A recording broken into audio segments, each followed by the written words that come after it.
Yes, you can start now, Sudeep.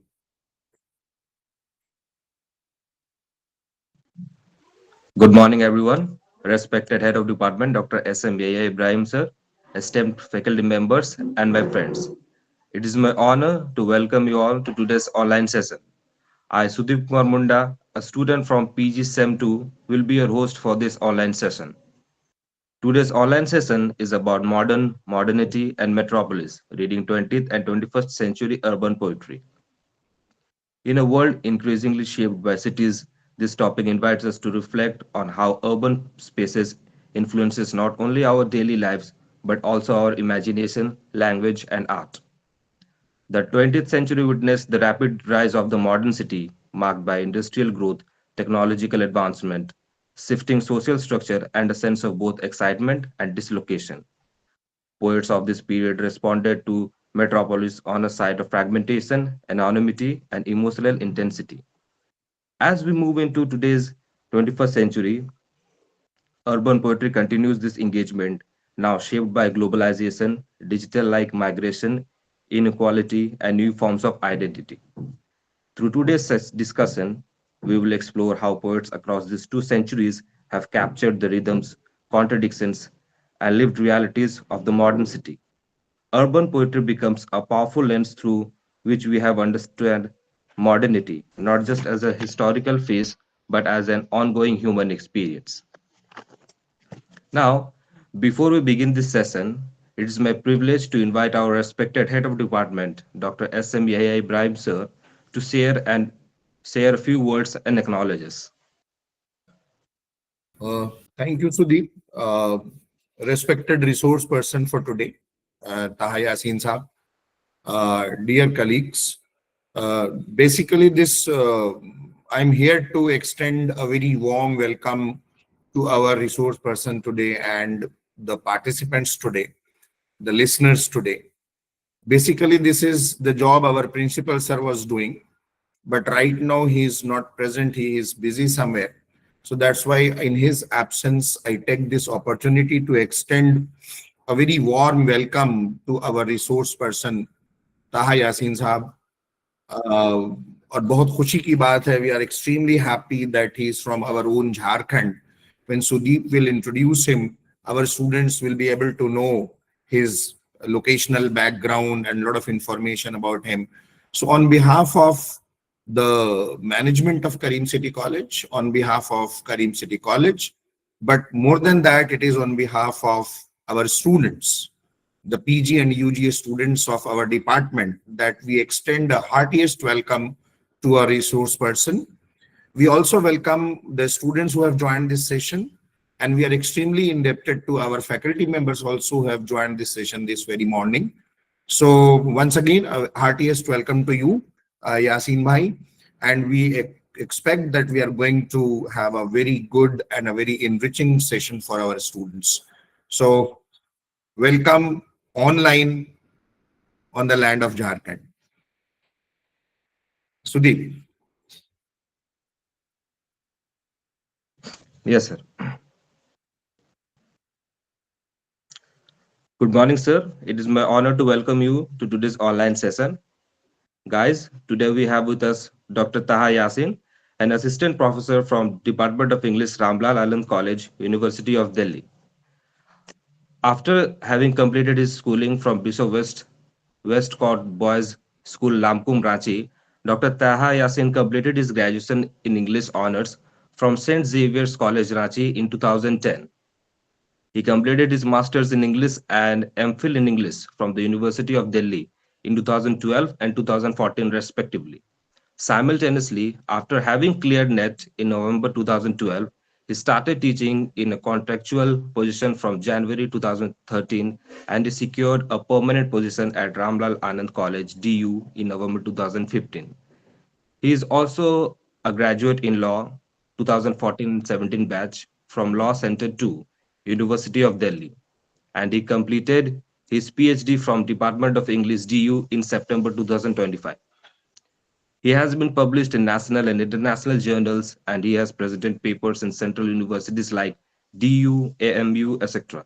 His area of interest is literature and political thought, 20th and 21st century. Literature in general and literature in independent India, post-colonial literature and literary theories in specific is where his curiosities lies. Now, I would like Dr. Taha Yasin to please take on the stage. Thank you, sir. Thanks a lot, Sudeep. Uh, First and foremost, I pay my deep sense of gratitude to Professor Dr. Muhammad Reyaz and the principal of Karim City College and Professor Yahya Ibrahim sir, who I have been knowing for a long time now. And it is really an opportunity to face students from my own place, from my own state, the background from where I began my journey, so on and so forth. I'm a bit emotional also. Anyway, so let me start by sharing my PPT, I guess.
I hope the PPT is visible. Yes, sir. Okay, and I am audible, right? You are audible, but PPT is a lot of multi screens that have opened, and yes, now it is okay. Okay, sir. Okay, so the title of today's talk is around modernity and metropolis, reading 20th century urban poetry. One terminology that is missing in this title is modernism. First and foremost, I'd like to tell the students that the moment you take admission in English honors, you should believe, you should behave like you are a critic now. You're not just a student, you're a critic, and every text has a critical approach with which you have to, make an approach towards the text. Okay, so before understanding the modern, we need to have a background understanding of how we reached to the modern. And in order to understand the entire, and also one more question, as in like what we do in English literature. As a student of English literature, we just don't read poetry and literature in all its forms, poetry, novel, so on and so forth. Rather, we also sort of like encompass the entire history of mankind, if at least the documented history of mankind via literature. Okay, so a few dates which are watershed in the history of mankind and has changed the world order, on a whole, is what I've listed. American Revolution 1765 to 1783, French Revolution 1789 to 1791. French Revolution more so because one way to understand the history of mankind is to understand by its social structure, from slave system to feudal system and then to the capitalist now.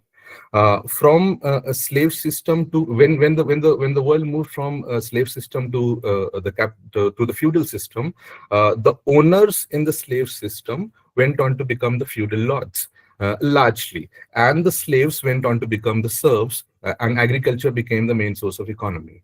When feudal system was, sort of like reached its saturation point in around 1789 and 91 when French Revolution took place, and serfs revolted against the feudal structure. It is the landlords of the feudal structure who largely went on to become the capitalists of the capitalists now. And it is the serfs of the feudal structure who went on to become, the working class, as we know, the working class now in the capitalist structure. Okay. So French Revolution and French Revolution, just after French Revolution, Romantic literature you must be, you must have read or must be reading, and Romantic literature also divided into three, distinct halves. Blake and Burns, who are expecting, things from revolution, and Wordsworth and Coleridge, who are disillusioned from revolution because Napoleon Bonaparte takes over and nothing much is achieved. As I mean, of course, there is a lot that the world achieved through the French Revolution, but not as expected. And then Shelley, Byron, Keats, of course, again reviving as human nature. They're reviving again the future. And revolutions in future, so on and so forth. Okay, so an industrial revolution is parallelly happening, whether you read Gulliver's Travels in 1726 or Hard Times of Dickens in 1854. England is industrialized largely, at least the first phase of industrialization, by 1800, and the entire Europe is industrialized by mid-19th century. Therefore, one thing at the outset that I'd like to point out, that when we talk of modernity, when you talk of modernism, when you talk of modern literature, we homogeneously cannot see Europe, England in specific, Europe in general, and let's say our part of the world, India. Because by 1850, when entire Europe is industrialized, by 1857, India would be colonized. Okay, the Communist Manifesto in 1948 is the first formidable critique of capitalism that is emanating. And as a resultant, and later writing shaped the communist sensibility, which led to the Russian Revolution in 1917 to 1923. First World War is 1914 to 18. Second World War is 1939 to 45. And parallelly, simultaneously in Europe, Adolf Hitler, 1889 to 1945 in Germany, Benito Mussolini in Italy, Francisco Franco in Spain, and Stalin in Russia after the Bolshevik Revolution of 1917, and the way the world order shifted towards totalitarianism, dictatorship, so on and so forth. This is the journey we take from 18th century to early 20th century. And in the cusp of this is the idea of a modern poetry that we're trying to first situate theoretically and then understand, the poetic sensibility of the modern poets. Okay. In order to understand modern poetry, we need to understand the four terminologies: modern, modernity, modernization, and modernism to begin with. Okay, modern is kind of the term modern connotes the idea of evolution. Like you were something and you are becoming something in due course of time, and therefore you're becoming the idea of modern. But modern and modernity, and for that matter modernism, these are not synonymous terminologies. These terms cannot be used in place of one another. Okay. Modernity, for that matter, is like I said, when you discuss the history of mankind from the perspective of social structures, slave system to feudal system to capitalist system, there are a lot that is changing from one social structure to another social structure, but there are also a lot of facets which remain the same from one social structure to another social structure. For example, from slave system to capitalist system, from slave system to feudal system, like we discussed, the idea of slavery more or less, ended, but the human were not directly sold and bought now, but human labor, of course, was sold and bought still in a feudal structure, and for generations, for that matter. We know the landlords and the serfs, the kind of relationship that existed in the feudal structure between landlords and the serfs. Okay, so the structure changes, agriculture becomes the main source of economy, but the relationality between the two broad sections of the society does not alter much. Similarly, when we come from feudalism to capitalism, the feudal lords, the landlords, the one who had lands, of course, were the ones who are gonna become the factory owners later on, in the capitalist system. And the ones who were, working in the fields, they would, migrate to cities. We'll come to the urban idea, the idea of city, the idea of metropolis. They would migrate to the cities in order to work in the factories. And the entire world order changes, but the relationality again more or less remains the same, from the feudal structure to the capitalist structure. Therefore, the word modernity, is a historical era, roughly 18th to 20th century, and a set of societal changes marked by a break from tradition, emphasizing reason, science, individualism, secularism, democracy, industrialization, and progress through technology, leading to new social structures like nation states, capitalism, urban life, etc., etc. In a nutshell, the rewriting of the rules of the feudal structure into the capitalist structure is what we should know as modernity. I repeat, the rewriting of the rules of the feudal structure into the capitalist structure, where things change, where things remain more or less the same, is what we know as modernity. And the modern terminologies that we know today, the idea of democracy, the idea of secularism, the idea of nation state, these modern terminologies have ruptured from the idea of modernity. Okay, so modern and modernity are not the same. Okay, modernization, of course, the effort, in order to be modern, look more. Again, we'll discuss that when we discuss the idea of city. Okay. So modernity, one has to have a very clear distinction between the two terminologies. Modernity is an era specific and a phenomenon specific idea, which means rewriting of the rules of one social structure into the other social structure. Specifically, feudalism to capitalism is what we know as modernity, and the modern phenomenon that we know today. And it may appear like it exists like forever and ever, but it is hardly 200 years, back, when there was no, concrete territorialization of nation states. There was no idea of visa. There was no idea of passport. Even 100 years back, there was no idea of, so on and so forth. In the late 19th century, till the late 19th century. So these are ruptures from modernity. Okay, when we come to modern, and okay, before that. Frederick Jameson's idea of a singular modernity. Jameson sees a singular modernity is the text by Frederick Jameson, and in this text, Jameson sees modernity's ideals, that is progress, reason, unique art, as twisted and consumed by the very capitalist system that birthed it, leading to the fragmented, historically confused yet pervasive cultural landscape of post-modernity. Not just a historical period, but a pervasive cultural logic deeply tied to capitalism. So Jameson goes to an extent to, sort of establish the idea that modernity is almost, exchangeable idea with the idea of capitalism. These two ideas are so deeply tied with each other.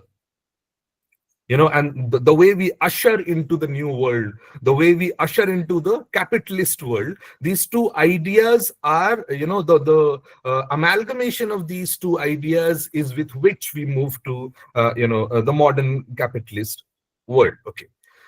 Core maxims of modernity, Jameson talks about: one cannot not periodize, one ought to.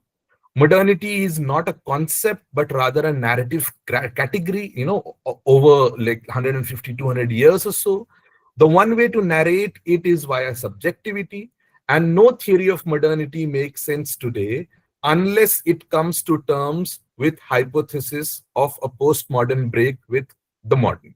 So postmodern will, the postmodernism, and this break is almost after the Second World War. That is another, dividing, important dividing line to my understanding. Just like, the French Revolution of 1789 to 91. After French Revolution, Bolshevik Revolution in 1917, and the Second World War, 1944, 48.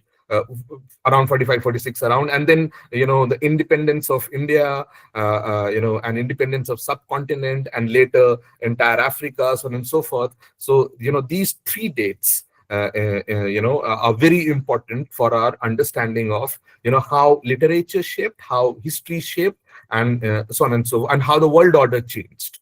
Okay, so after modern and modernity, the idea of modernism. Modernism, there is an essay by Raymond Williams. When was modernism? This was probably the last lecture of Raymond Williams in Oxford, where he used to teach, and this was written by hand by by someone who was attending the lecture, and then later got published. In this essay, Raymond Williams establishes the precise sort of like dates, the decades which we should know as modernism, and he probably revolves around 1910 to 1940, because after 40, the Second World War, and after the Second World War, we usher into the idea of post-modernity. Okay, so 1910 to 1940 is modernism. That is temporally, time frame, date-wise. Okay, what is modernism? Thematically, modernism is a critique of, an attempt to a critique of the idea of capitalism.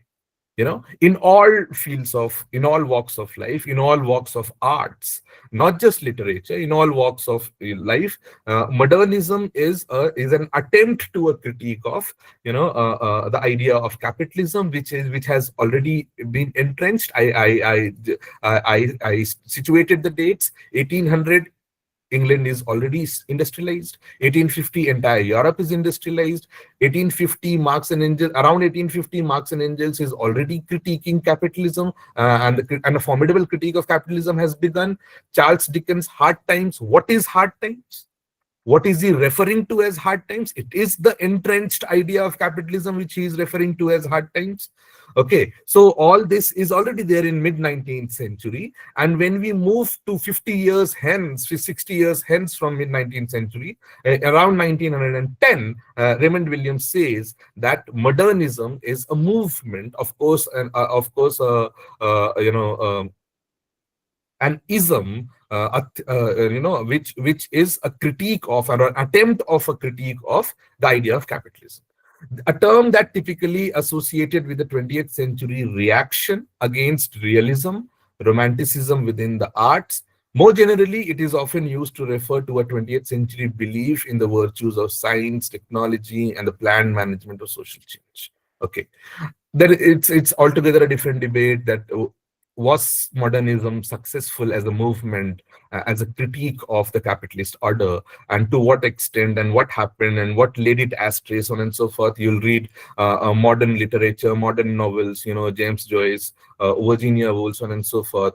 And two important people around over here, one is Sigmund Freud in the early second decade of the 20th century, 1911 onwards. Psychoanalysis, is gaining currency, and later, Albert Einstein. These two, are personalities who you can love, you can hate, but you cannot ignore in the history of mankind again, or in the modern history at least.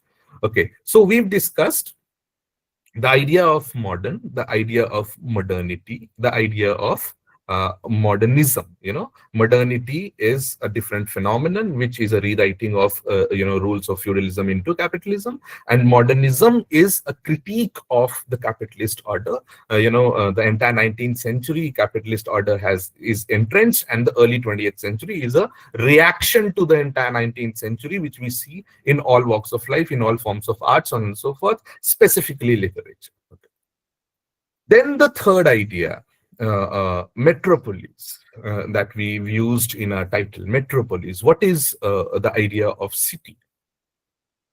Raymond Williams wrote a text titled "The Country and the City" published in the year 1973, and he gauges the history of the entire 18th and 19th century, and also deals with literature of 18th and 19th century, and in order to understand the city formation from the country. Okay, because one clear idea is that we have had a history where there was no city, and city formulated within and from the country. Okay, the idea of city formation is runs parallel with the idea of industrialization. When industrialization takes place, a large, and what better than people from Jamshedpur would understand this, that factories set up, and how population becomes denser and denser because there is job opportunities. People are migrating from all parts of different parts of the landscape and reaching to the metropolis in search of job, and then the population become dense and the city expands. Like if I explain Delhi, if we start from Shahjahanabad, the Delhi of Shah Jahan, it is Red Fort and the four walls within which the entire Shahjahanabad existed, and it ended over there. And this is and after and this is let's say 18 let's call it so, till Bahadur Shah Zafar taken over by the British forces in 1857. From 1857 to 1947, Delhi expanded, and the idea of Delhi is it started pushing the three neighboring states, UP, Haryana, so on and so forth, Punjab, so on and so forth. And now the way Delhi is further expanding, we don't say Delhi, we say Delhi NCR. Neighboring regions or neighboring capital regions, and that NCR is Noida and Gurgaon and Faridabad, so on and so forth. In different states, the police system is different, the states are different, the voting structure is different, but from the thematic understanding of city, it is a part of Delhi. Otherwise, it is not a part of Delhi. So no, both the coexistence of both the ideas is with which we live over here in Delhi NCR. Okay, so the idea of city formation is a parallel development along with the idea of industrialization, and with industries being set up, and the density of population and job opportunity and migrations on and so forth, the movement, began, and city formation took place. Raymond Williams notes that the role of the literature at this juncture, the role of the poets at this juncture, should have been ideally to engage in the social analysis based on the hindsight of history rather than express values. So rather than talking about the cities and the countryside and the binary of the city and the countryside, Raymond Williams wishes that they should have also talked about the social analysis of the community of the countryside and the community of the city, and how things are shaping and how things are changing and what are the reasons behind it. But alas, he finds in the entire reading of 18th and 19th century and early 20th century that not much was done as far as social analysis is concerned. Rather, the literatures, the poets kept talking about kept expressing values. Okay. After having established the idea of metropolis, Williams takes it. William doesn't stop to the idea of Britain and London only. Rather, he expands the idea of city formation and metropolis to the entire world, because simultaneously what is happening is that more than half of the world is colonized. And who are the colonizers? The one who were industrialized first, that is Britain. The one who were where city formation took place, right at the outset, that is London. Fine. So these are the okay. So William sees 20th century world history as British 19th century writ large. Britain and the capitalist West now stand in relation to the underdeveloped world as London did to the rest of England in the last century. So what happened in the last century? London became the metropolis. And the way graded inequality perpetuated between London and different parts of England, that same graded inequality then further entrenched and perpetuated between England and rest of the world. This is how Raymond Williams metamorphoses the idea of metropolis. If London became the metropolis of England, England became the metropolis of the world. Okay. So he quotes, young officers from the country houses led the unemployed man from the slums of the cities, the superfluous landless worker, the dispossessed peasant, in killing and disciplining the rural world of the subordinated countries of the empire.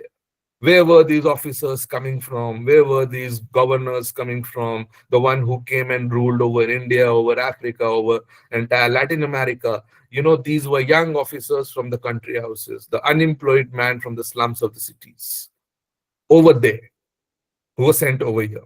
Okay. Then, the idea of urban.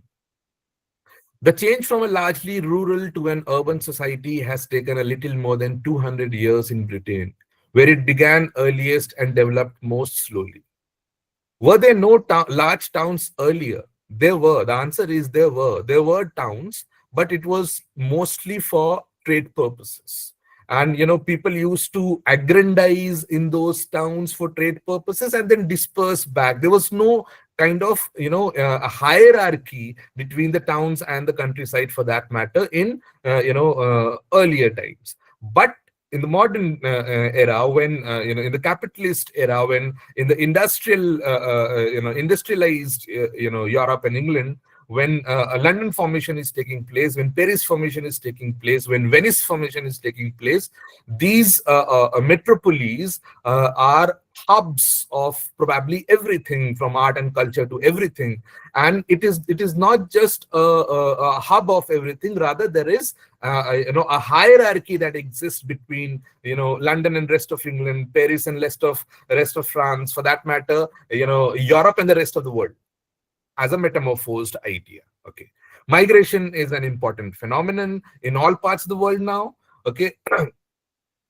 And it is still very difficult to understand that whether organization of production or capitalism or industrialization or modernization. Modernization is the word that is used over here with the idea of urbanization. This is the man making efforts to change the landscape, basically, is what we know as modernization. The ruling class making efforts to change the landscape, to change the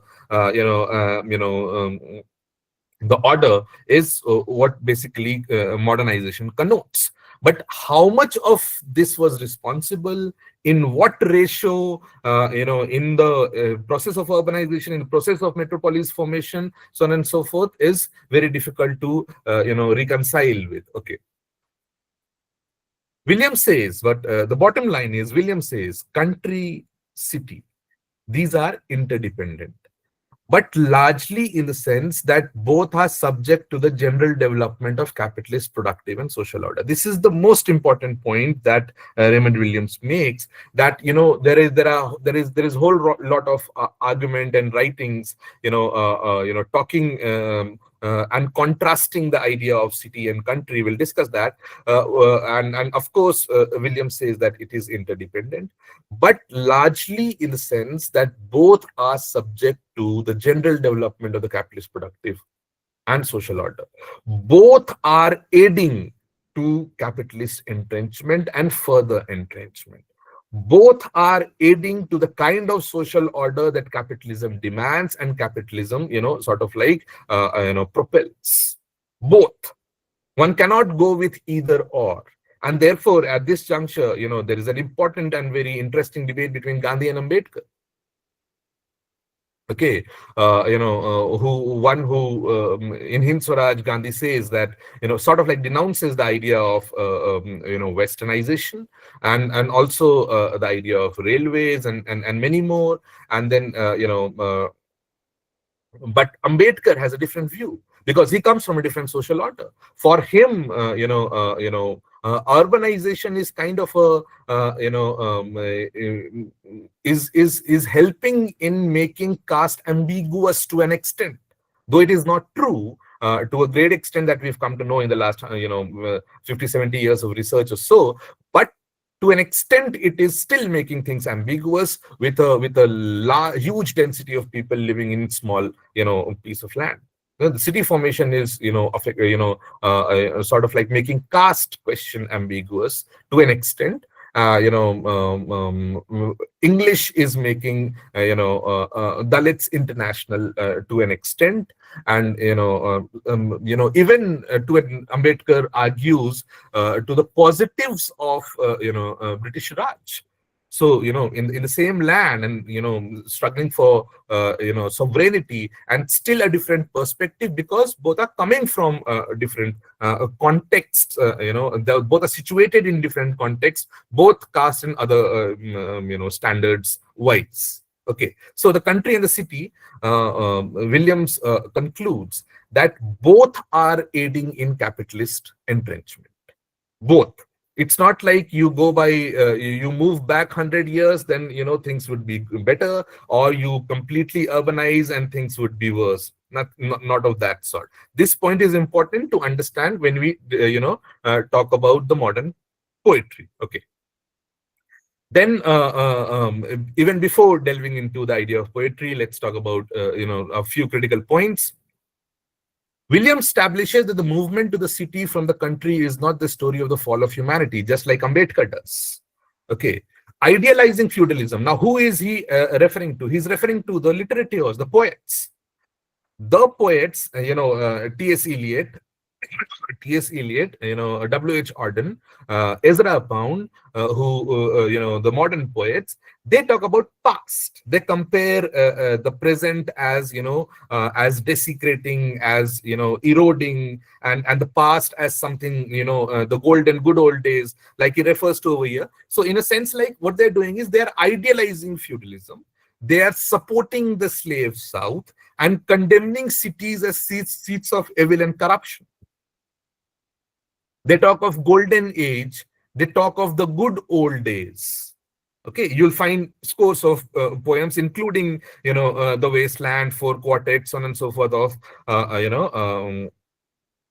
T.S. Eliot. Williams demolishes the myths about the beautiful, peaceful past. Again, like Ambedkar does, the idea of village for Ambedkar is associated with the entrenched idea of caste system. And therefore, he demolishes the myths about the beautiful, peaceful past.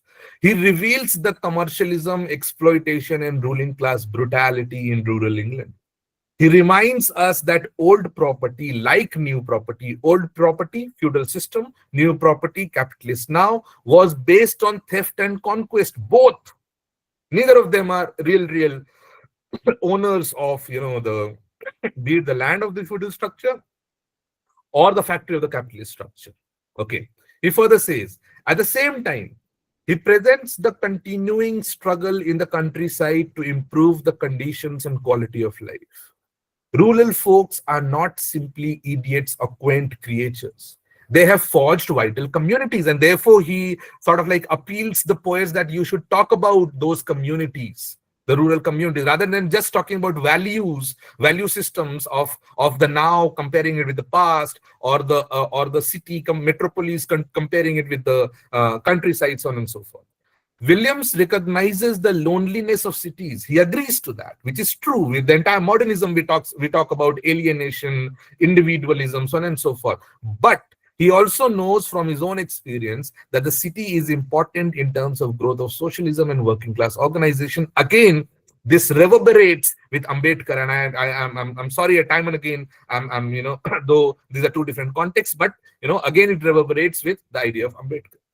Okay. A number of contemporary writers have insisted on the necessity of socialism on grounds that capitalism turns people into monsters. Again, this is true.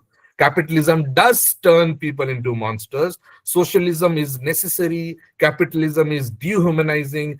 But in revolutionary movements, we still preserve our humanity under the most inhumane conditions. This is what, again, Williams appeals. It's not like everyone is turning is dehumanized. Despite all efforts of dehumanizing one and all, the revolutionary, sensibility still preserves the humanity in the most inhumane conditions. He further says there has been resistance to oppression by brave and dignified women and men. And he does not distinguish the country and the city for that matter. It's not like, this resistance was happening only in the city. The resistance was happening in the provinces also, equally, if not more. And that is true even today. Rather, the graded social, economic, and political inequality between the city and the country is itself a task that revolution has to end. Okay, so this is the phenomenon of urbanization and thematic understanding of graded inequality that ingrained in the idea of metropolis formation. So we talked about modern. We talked about modernity, we talked about modernization, we talked about modernism, and how these four terms are not similar, equal, exchangeable terminologies, and you as a critic has to use these terms, with all sensitivity, and so on and so forth. Okay. Then we talked about the historical movement towards urbanization or metropolis formation, and what precisely metropolis represented, what precisely metropolis did to the other parts of England in specific, and then how, and most importantly, how Williams metamorphoses the idea of metropolis, that is, for example, London as against the rest of England, in a similar way, England as against the rest of the world. Fine. And here, the idea of colonization and the entire post-colonial studies, the entire project of decolonization is about erasing the effects of this graded inequality that ingrained between England, Europe, and the rest of the world, the colonizer and the colonized. The entire mid 20th century and late 20th century and the 21st century discourse, continuing to the parliament of yesterday, the entire discourse of is around decolonization, and the idea of decolonization, in whichever way it is muddled up in the politics of the now, and and that is again debatable. But this entire last 100 years or so is already situated, grounded in the idea of metropolis and the formation of metropolis, in the form of London as against the rest of England, and similar way, England or Europe as against the rest of the world, and the phenomenon of colonization. Okay. So one can connect the entire history from feudal structure to the capitalist structure to the colonial structure and to the postmodern so-called sovereign state that we exist in now. Okay. Okay. As far as the poetry is concerned, a couple of slides on the structure, the wit. Okay. Okay, so in the modern poets reintroduced wit into serious poetry, which not only meant the revival of pun as a serious poetic device, but also the realization that truly serious art transcends the vulgar and the everyday by including it. So you cannot escape from it, but rather delving deep into it and then swimming through it would basically transcend it, not by rejecting it, is what the modern poets but then the characteristic features of modern poetry is again ambivalence, paradox, obscurity, why ambivalent, why paradox, why obscurity are the questions that we need to look, answers for.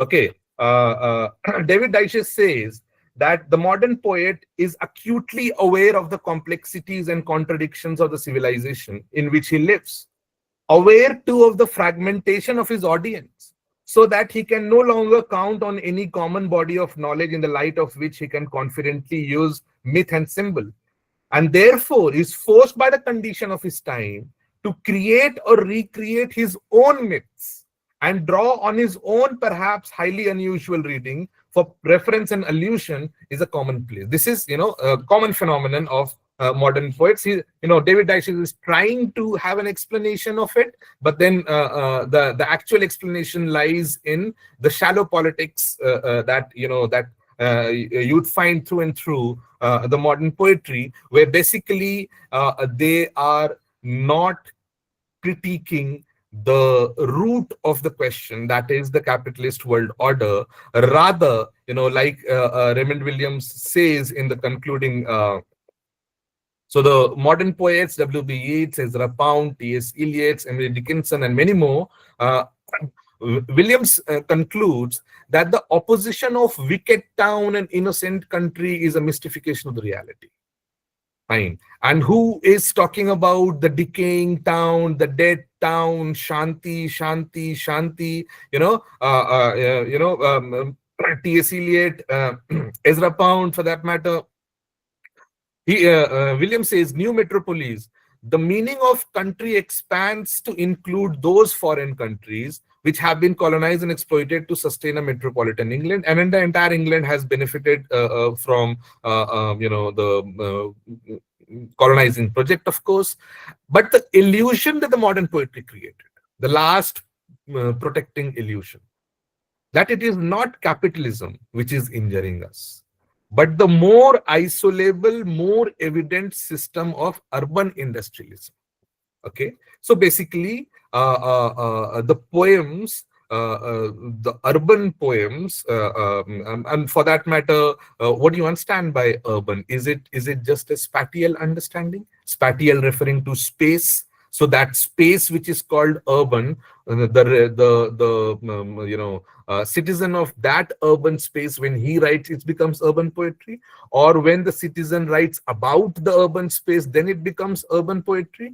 Or transcending both the ideas, the urban sensibility as against, from where the idea of urbanity has evolved. That sensibility is what we understand by the term urban. And I would go by the third understanding of urban, rather than the one who is urban or writing about the urban space. I would talk about the urban sensibility in the writing, which would make it urban poetry for that matter. And urban poetry is making an illusion in the modern 20th century, where they are not challenging, they are not targeting, they are not hammering on the central question, that is capitalism, which is basically injuring us, but they are deviating from that to a more evident system of urban industrialism as the reason of it. And and in order to deviate, the aids they use is comparing the now the urban now with the golden past, or for that matter, which all of them are doing, or delving deep, with precisely nothing against the idea of religion or spirituality, but the idea of religion and spirituality at the cost of the central political question is again a phenomenon of modern poetry. Gerontion, published in 1920, which is a symbolic picture of desecration of the modern civilization. Portrait of Lady, the love song of J. Alfred Prufrock, ironic comment on the decadence of corruption or emptiness of modern civilization by juxtaposing without comment or any sort of overt casual linking images from the present and from the past, without critically dealing with the central question of the now, that is capitalism, jumping to the idea of past, the idea of classicism, the idea of the golden past, and so forth. Okay. Yeats, W.B. Yeats, another modern poet, views of life as something to be acted out with ritual dignity. Whatever befalls is expressed in a number of ways, as in the strangely powerful poem Lapis Lazuli. Okay, in The Wasteland, David Dyches says that very cunningly, what is done is that the images of the present and the past is brought together. As a result, not just contrasting the present with the past, between the present decadence and the past glory. There's not just comparison or contrast between the present decadence and the past glory. Rather, the poem goes to an extent that that suggestion emerges that the two are perhaps one, and the poet itself becomes tainted by its modern parallels. David Dyches observes, and the entire lot of urban poetry, for that matter, is revolving around the idea of failure of modern civilization, scenes of desolation, moral squalor, social emptiness, which are in turn symbolically related to the anthropological and religious themes. Okay, Eliot endeavored to project a complete view of civilization, of human history and human failure, and of the perennial quest for salvation. The ultimate extent. Again, it reminds to a great extent. It reminds us to the great extent of the second decade of romantic poetry after French Revolution. The first decade is still in expectation, William Blake and Burns and so on and so forth. The second decade, where William Wordsworth escapes to nature, Coleridge escapes to supernatural, and both are great poets as far as the art is concerned. Both are great poets as far as the expression is concerned. The way Wordsworth talks about nature has no parallels. The way Coleridge expresses supernatural has no parallels. But the precise central socio-political questions of the then society is escaped, nevertheless. Fine. So when you come to the modern poet, similarly, and like Raymond Williams is saying, that an illusion is being created. Capitalism is not critiqued. Rather, urban industrialism is critiqued, and it is presented as decay, death, and everything. And then a comparison is made with the glory of the past, and not just comparison is made. Rather, almost Eliot goes to an extent that the past and the now are one and the same. Okay, that the modern poet. Then. In spite of immense technical skill, and in spite of his variation of styles from proofrock to four quartets, his range and interests are limited. The critic is talking about Eliot, and he has none of the deep imaginative sympathy with the human condition which the greatest poets have had. So if you don't talk of human conditions, and if you talk of everything else, leaving behind the human condition of the prevailing day and time, probably it can be very flowery, it can be very pretty, it can be very descriptive and everything, but the central question would be evaded, and that would not do justice to the people, to the populace with which one shares space, when one is alive and creating. Okay, so it is the obscurity, the paradox, and the ambivalence around which the entire modern poetry revolves. Raymond Williams concludes, it is easy to separate the country and the city and their modes of literature, the rural, regional, so on and so forth distinctions that we make, the urban or metropolitan, so on and so forth. The existence of just these separated modes in the 20th century is significant in itself as a way of responding to a connected history. So until and unless history is not connected, until and unless real people's situation is not talked about, until and unless the most and the central question is not critiqued. One cannot be radical, one cannot be to the point, and one cannot be for that matter revolutionary, with which I'd like to end the discussion.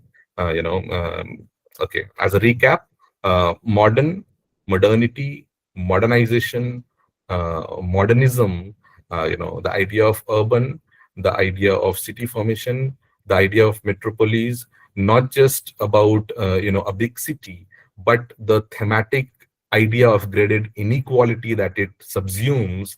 And it is not just about England or Europe, but the way England and Europe became metropolis for the rest of the world, and how the entire world became countryside for England and Europe. And that is what has shaped the politics of the last 100 years or so also, and and the literary output in the modern era, and how the central question is sort of like missed.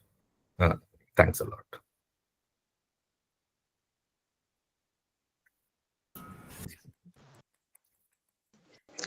Thank you, Taha Yasin, sir. It was a wonderful, comprehensive, and a thoughtful presentation.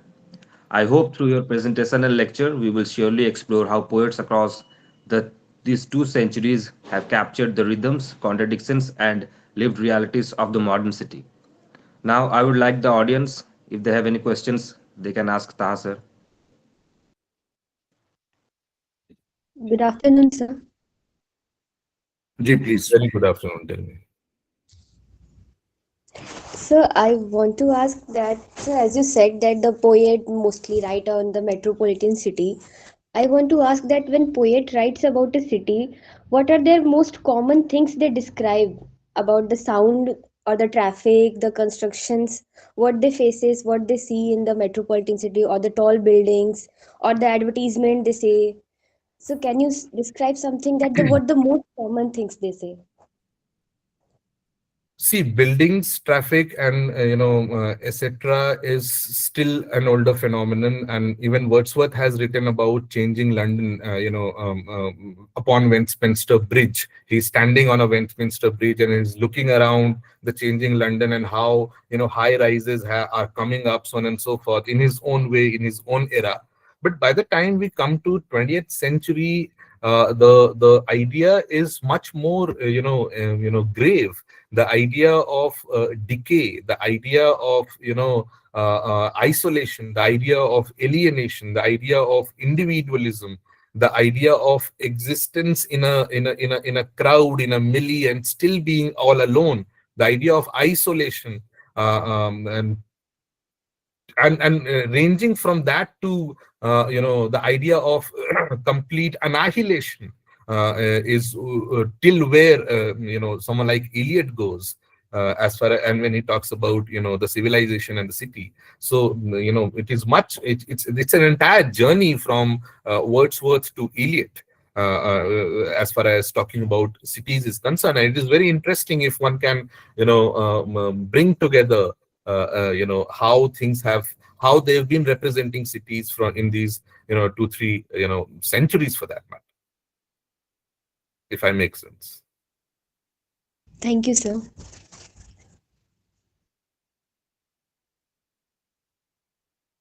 Good afternoon, sir. A very good afternoon. Tell me. So, how do poets use the metropolis as a symbol of modernity, promise, and pitfalls? Modernity, promise, and Pitfalls.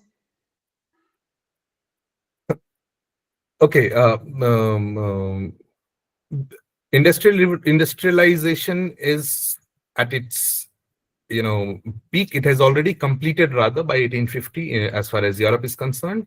And with industrialization, like with all revolutions, like with French Revolution, one expected that the hierarchy between landlords and serfs would end for once and all. But it didn't happen. Napoleon Bonaparte takes over, and as I said, Wordsworth and Coleridge are escaping. Similarly, industrialization, the positives that one expected was that there would be jobs for all, there would be dignity for all, there would be space for all, the class question and the dignity question, all these questions would be answered. But the cities, are sort of replicating the same graded inequalities. If you talk from the perspective of India, even Karl Marx wrote once about India that now railways are coming to India, and it would, largely alter the caste question, because people will travel together in one compartment. But that didn't happen. Even someone like M.K. Gandhi was thrown out of the compartment in Africa. So, the idea of modernization, the idea of evolution replicates and ingrains and inculcates the social hierarchies within itself. Like, there was one professor from Hyderabad University who was giving a presentation in Delhi University in our MA days, and he said, like, one of the parliamentarians says that अब हमारे देश में computer है, अब हमारे देश में जो है कुंडली और कास्ट नहीं है. तो the professor replies कि अब हमारे देश में कंप्यूटर है, जरूर है, लेकिन अब हमारे देश में कुंडलियां कंप्यूटर में मिलाई जा रही हैं. So this is how the idea, the hierarchy is still interpolated within the idea of modernity, within the idea of modernization, and things persist. Thank you, sir. Thanks a lot.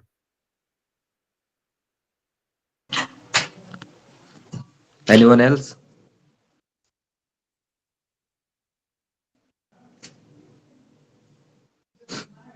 Sir, I have a question. Yeah, sure, Sudeep. Sir, why do you think that the modern poets from today's age are not as famous and as popular from the past? Like you said, Charles Dickens and T.S. Eliot. Despite we have all the resources and like internet, we have. First of all, if you think people are not happy, I mean, if you discuss things with the students of history, in history they don't even recognize contemporary as anything. It is either ancient history, medieval history, or modern history ends some 80-100 years back. So these 80-100 years are nothing. These are in the making for history scholars, and this will shape only some, again, 100 years hence from now. So saying that modern literatures are not as famous would be saying in a haste, I guess, because probably they'll become famous, and people are becoming famous. And Gabriel Garcia Marquez is one contemporary who is everywhere. Similarly, poets, Latin American poets, Nobel Prize winners, they have established themselves like no parallel. Having said that, since you talked about social media and stuff also has the reverse effect, because it has democratized space to a great extent, at least to the extent that it has reached one and all. So now, if you talk about social media, everyone is a creator. If you talk about social media, the creation is not limited to creator as it used to be. There were few creators and largely consumers. Now everyone probably is a creator. And in the advanced capitalist structure, like a famous saying goes, that if you get to consume something for free, probably you yourself are the product. Thank you, sir. Yes, anyone else? Any questions? No. Okay. Sudeep, I think we should finish. Request Saurav. Yes, okay, sir. Now I would like to request Saurabh Mandal from PG SEM 2 for vote of thanks. Thank you, Sudeep. Good afternoon to everyone present here. On behalf of the Postgraduate Department of English, Karim City College, Jamshedpur, I would like to express our heartfelt gratitude to all who contribute to the success of the today's E-cademy session on modernity and metropolis. Reading 20th and 21st century urban poetry. First and foremost, our sincere thanks to our distinguished speaker, Dr. Taha Yasin. Sir, we are truly grateful for the time you devoted to us and for sharing your deep instincts on modern and metropolitan sensibilities in poetry. Your illuminating discussion has certainly enriched our understanding and opened new perspectives for our students and faculty alike. We extend our gratitude to our respected head of the department and all the faculty members for their constant encouragement, guidance, and wholehearted support in making this academic initiative a success. Least but Last but not least, we are thankful to our enthusiastic students and guests whose presence and active engagement added value to this interactive session. Once again, thank you everyone for being a part of today's session. Have a wonderful day ahead. Thank you. Thank you so much, Taha bhai. बहुत Thanks a शुक्रिया, lot, बहुत sir. शुक्रिया. Thanks a lot to the Thank students you. for being patient and listening me through. Thanks a lot. जी, जी, बहुत शुक्रिया sir. Thank you.